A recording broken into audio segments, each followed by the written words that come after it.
Bob Nation. Let's go. I'm muted, but you Squad Pod. Let's go, baby. The gang is back together again. Welcome into the DNVR pregame show. Coming to you live from the Toyota Lounge. Unk is back. We're going to be talking Shadeur. We're going to be, we miss game day a lot. So we're just going to talk about game day foods. Mm-hmm. Hell yeah. But yeah, what's up, Unk? Nice to have you back on the show, man. Hey, glad to be back with the bros. I cannot believe I didn't make it to the studio to touch the hem of RK's garment there. But I see him. Congratulations on your wedding. You've had a busy wedding and birthdays and all that. I've been keeping up with you, RK. Thanks, bro. I actually forgot to wear my ring today. Feels weird. Uh-oh. Can you do that? Yeah, are you allowed to do that? Yeah. I thought that was against the rules, bro. I'm getting a lot less attention from women, weirdly. I'm dead. That's low-key wild, bro. Does Allie know that about this slip of the mind here? Yeah, I confessed. Okay. Immediately. That was smart. And honestly, I don't like it. I wish I had it. I bet. I need something to fiddle Part with. of you now. You know what I'm saying? Yep, exactly. Crazy. Been a wild summer for RK, and now he's got a book. Yes. Congrats, bro. I wish I had it to show. Unk, this company as a marketing tool sent me an AI generated book written by me. It is one of the weirdest things you will ever see. Was it written by you about you? Well, there's not actually anything on the pages. It's it will be written if you work with us. Oh yeah, I got you. No, we'll send you a picture of the cover. You're gonna burst out laughing once you see that. So weird. AI RK is a pretty funny character, no doubt. All right, Unk. Well, what's up, man? What's going on in Boulder? I know we've had a lot of camps and stuff. Guys are working out with Coach Swayze and the strength staff. What can you tell us about the past week? Yeah, just that. I'll start with the camps because I really want to get into the strength and conditioning program. This week alone, you had two back-to-back youth camps. Had a camp that was geared toward the Special Olympics, which is always just a tearjerker for me and everybody else who participates in it. And then last night you had the women's camp, which was phenomenally attended. Energy through the roof. They're out there doing tackling dummies, not just drinking tea and hanging out. So it's been a busy week camp-wise, and you got another set coming up next week with the O-line camp and somewhat the trenches camp and as well as the 7-on-7. So that's going to be the cap season wrapping up next Wednesday.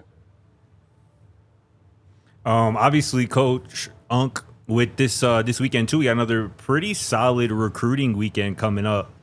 What can you just tell people who might be curious about what these recruits kind of experience when they're on campus, when they're in Boulder for a recruiting visit, and this staff is obviously trying to convince them that Boulder is the right place for them? What type of things are these high school recruits kind of experiencing when they come to Boulder for a visit?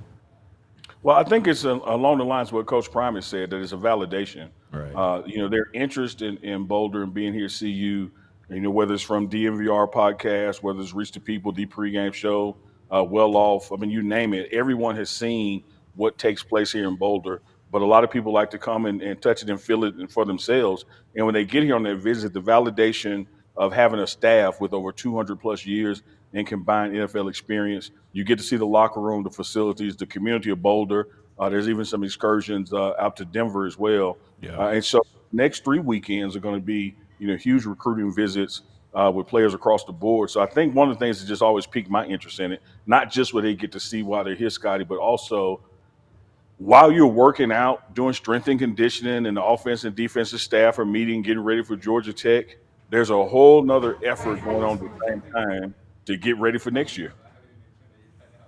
Unk, I want to cut right to the headline of this show, which is all about which player on the team has impressed you the most this offseason. The reason why this was on my mind, and I don't know how much of this we can and can't share, but we worked on a project with you a little bit yesterday, and I was very impressed with the player that we were talking to. And so I was curious, this could be anything. It doesn't all have to be football. It doesn't all have to be weight room. But just in general, which player has impressed you the most during this offseason program? I got to go with Jordan Seaton. And I'm going with Jordan because you look at the way his body has changed, you look at the vocal leadership, and you forget he's a sophomore. You know that this guy was just a year ago out there at the spring game as a freshman and gave up the first play, and everybody, was jaws dropped and said, "What the hell have we brought in here?" I thought this guy was the guy. And when you fast forward to now, you can see you brought in the guy. He has an NFL body. His mindset, what he's articulating and commanding from his teammates is through the roof. Let me tell you what I saw today, fellas. I saw a 300-pound plus offensive lineman do back to back to back 200-yard full speed sprints, and he was faster than the defensive ends. Wow. And I'm talking about Jordan Seaton. Yeah. Like he did not the fourth rep, which would have been 800 yards at this point. The fourth rep, he came in second to Q Wiggins. Before that, the first three, he was the first one every time. That's the phenomenal conditioning he is, the phenomenal heart and drive he has. But there's so many others. Arden Walker. He's clearly ready for his role in the leadership in this team. Torian Carter coming back from the injury is clearly ready. Top feet. You could just go on and on about guys who you can see are totally bought in, to what Coach Swayze wants from them and what Coach Prime has set for as the goal. Because the goal this year is not a bowl game. The goal is to go to and win the Big 12 championship. That is not normal stuff from Jordan Seaton. The fact that you mentioned Quincy as the defensive end that he was, maybe beating in those. Quincy is in shape. Yeah, yes. That boy is very much athletically in shape. And for C at, like you mentioned, 300 plus pounds to be in that type of shape is hella impressive. I'm so excited to see what his sophomore season looks like. And I've been really impressed seeing the way that Jordan has been leading vocally. Yeah. I think Travis and Shadeur were obviously the best players on the team last year, and they both had their own kind of unique leadership style that wasn't probably as rah as like what you see in the movies or anything like that. But I'm a big believer in your best players being your leaders, and watching Jordan Seaton, who is the best player on this football team, be the vocal leader and kind of get some of that rah stuff going where he's yelling at guys like, "No, you got this. Like you're not taking a break right now." That sort of thing is really impressive to me, and I think a really good sign for the football program. Yeah, that's what resonates with me as well. People have different personalities, and they manifest in their leadership style. Travis was one who's just going to lead by example on the field, not going to say much, if anything. Shadeur, when he does says something, the proverbial SH has probably hit the fan at that point, and so he's really just trying to rally them together. Jordan Seaton is that guy. Before we get in trouble, I'm saying these things. Before the field start to wobble or come off, I'm saying these things. And I think he's really grasped and accepted that just because I'm the youngest person doesn't mean I can't lead. I think that was one of his hurdles last year is like, okay, I'm a freshman. I know I'm the anchor of this line, but I don't want to be that guy. He's totally embraced being that guy this year. Unc, we're obviously in recruiting season right now. Just when and the trenches are a big target with this 2026 class and beyond, just when those guys come in and they come, on their visits and Jordan's there, just how much of an impact have you seen from him in that regard in terms of, maybe what we saw from Shadeur and Travis, where guys are just coming up there basically to meet Jordan and pick his brain? Yeah, it's huge. The best recruiters are your current players. Folks got mad and would hit the roof when Shiloh was out recruiting last year, I know. or Shadeur was recruiting last. I don't know what they expect a player to do is to not say I like it here, Right. to not put people in. And so your current players are your best recruits. And here's what those trench guys know, man. There's going to be opportunity here next year. We got a wealth of talent on that D-line, but we're also going to be losing a lot of guys on that D-line. And so when you look at the staff that's supporting them, the head coach, the strength and conditioning, and you get to see it operate and you get to see where they're, doing their craft and honing their skills, there's no better spokesman than the current player, to help you recruit somebody. Go ahead. I love that it's Jordan as the most impressive, and one of the things that I think is maybe looked over is like how important this time of year is for getting in the good graces of coaches, showing that you're willing to do the little things, showing that you're about winning on June 11th as much as you are on September 1st. I'm just curious, like if you could enlighten the people a little bit just on how much the coaches are paying attention to how the players are moving right now. It's probably going to sound psychotic, but us is coming from the very top. Coach Prime set the standard after spring ball and said, when we go into this 2025 season, the smallest details matter. We're going to treat the smallest thing like it is the thing that can keep us from winning a national championship. There is nothing that's required this program that's going to be overlooked because, oh, that's not that important. Doesn't have anything to do with blocking and tackling. He said he doesn't care if it's, the way the building is clean, the way the meeting rooms are set up, the paper on the floor, to something that you're supposed to do off campus for community service. Every facet of this program, the smallest details are going to matter. And you see that same thing during the strength and conditioning phase. A guy does the ladder drill, but he slightly steps on the last rung before he's done. It used to be one of those things you just let it go because he completed the Again. drill. Now you got to go back and start over. And it's not Coach Swayze saying start over. It's the players in the line with that player saying start over. Like, we're not moving along until everybody gets it right. I think that people understand within this team and probably the world that watched it, that if there's any place that we were getting hung up, it's on discipline. And that's not off the field fighting at some bar on Pearl Street, the discipline of not jumping off sides, the discipline of not getting a personal foul at the wrong time or at all. And that starts with paying attention to the simplest details. Does everybody have the same socks on? Are they pulled up to the same height? Did everybody come out ready to work early? All those things are being tracked and measured and graded because the smallest details matter. And it can get annoying, but it's what separates you from being a winning team to a championship team. And we've proven that this is a winning organization. We got to a bowl game, but now we're trying to prove that we're a championship organization, and that takes the details. Love it. Unc, we're going to talk about Shadeur. I mean, the Cleveland Browns OTAs and offseason program is over. I've been saying it's been the most predictable. He's just being Shadeur out there. They haven't given him first team reps yet. Just your whole read on the situation. I mean, what does the guy have to do to get first team reps and play with the players who are going to be, determining the wins and losses on the field? Well, I don't know why he hasn't gotten, quote unquote reps against the ones, but I do know this.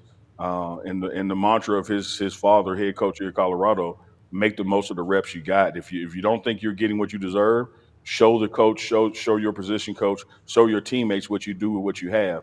And I think if you break down rookie minicamp, OTAs to mandatory minicamp, and you make that 3/4 of the game, with the fourth quarter being camp when it comes in July, Shadeur Sanders has proven he's the number one quarterback on that team, and I'm including Joe Flacco in that. He has led in percentage of completions. He's led in touchdowns. He has done everything right that you can see that they're at least showing us, and from accounts of his teammates. I really do believe that he is setting the stage to go into camp still as QB4, but before camp ends, he's going to rise up to QB2. I don't think there's a situation, barring injury, that you take the one from Flacco at this time. But I'd imagine that before camp is over, Shadeur is at the 2, and we could see him even playing in games midseason. We got to take a break. Or can I ask one more? No, go for it. I'm curious what you've kind of heard and kind of seen from some of the other buffs like Travis obviously and Cam obviously down there in Jacksonville, Jimmy obviously in Carolina, LeJohntay in Baltimore. Just maybe what you might have heard from talking to either any of those guys or people they've been around here as they also kind of started their NFL career here through rookie minicamp and whatnot. Great question and also great camera shot. I have nothing against the wide angle, but your laptop was blocking your pockets. But when they go to the true shot of you and Jake, and I can see your pockets, I love that. Great question. What I'm hearing is what we'd expected to hear. We expected to hear good things about Shadeur because we knew what he was capable of when he left Colorado. Same thing with DeJounte Wester. Like, they're singing his praises in Baltimore. I know Jimmy was dealing with a little hamstring issue, but they were singing his praises in Carolina. I've been keeping up with our Jacksonville guys. Talked to Travis Hunter's mom, this morning, but mostly keep up with him through Boog. Shout out to Young Money and Boog. Yeah. All doing well, man. They are, getting the job done. They're excited. They're working hard. And to have 3 of them from Colorado on one team, you're just hoping for the best for all of them that are still there for the 53-man roster. But the arrow is pointing up on everybody.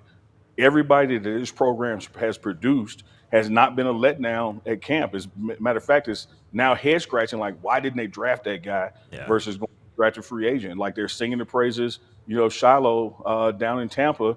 And clearly with, even Will Shepherd going over to the Broncos for a mini camp tryout, teams are so quirky with these physicals. What's an issue to one team is not an issue to someone else. So I think that Will Shepherd, man, brings so much with his 50-50 ball ability, his catch radius. He's got to end up on the roster as well. So I'm hearing nothing but good reports from everybody. I think Denver's just a perfect spot for Will, fit wise, obviously coaching wise as well. And yeah, you mentioned that trio down in Jacksonville with Travis, BJ, and Cam. We saw a clip photo of them yesterday, just taking a photo together, throwing up like the buff horns. Like you just love to see that. That's beautiful stuff. That's cool, man. All right, Unc. We're gonna let you go, man. Enjoy this. The 3 months of time off that we get. I know you're in Boulder out there working right now, but don't work too hard, man. Yeah, if I may, don't want to delay the break you got to get to, Jake. I know you're the break police, but just charge this one to the game. I want to give the three of you guys a shout out. We talked about how everything that matters within this program, and it's no secret that one of my roles here is media training for the guys, and was able to reach out to you guys on even a short notice, and the three of you were able to help out yesterday with taking one of our players that we expect to be in the spotlight, through the rigors of getting ready for press conferences and that kind of thing. I thought y'all did a brilliant job with the tone and tenor and then the advice and suggestions at the end. And so Coach Prime is running the organization, man. We're not just Coach Swayze is beating these guys in the physical shape. We're getting ready for life behind the microphone and in front of the lights as well. And I thought yesterday was a tremendous success. So shout out to DNVR for helping with that project. And we got some more to do this summer. Yeah, man. Thank you for including us. It was honestly really fun. I was trying to get in the mindset of a media member that people don't like around here.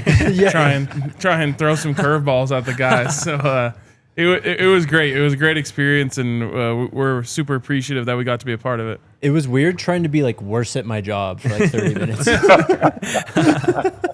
No, for real. But Appreciate you, man. And final thought on, I know you got to run, Jake, but I sat down with Jordan Seaton just a little while ago to get him starting his process. And everybody knows Jordan has been like behind the microphone too many times that we can count. But even going through that process, and I showed him, the notes from the end of yesterday's workout, and he was blown away. He's like, man, this stuff is so helpful. It's things I hadn't even considered before. So, like I said, man, we're going to include you guys in on some more of it, and I appreciate y'all's willingness.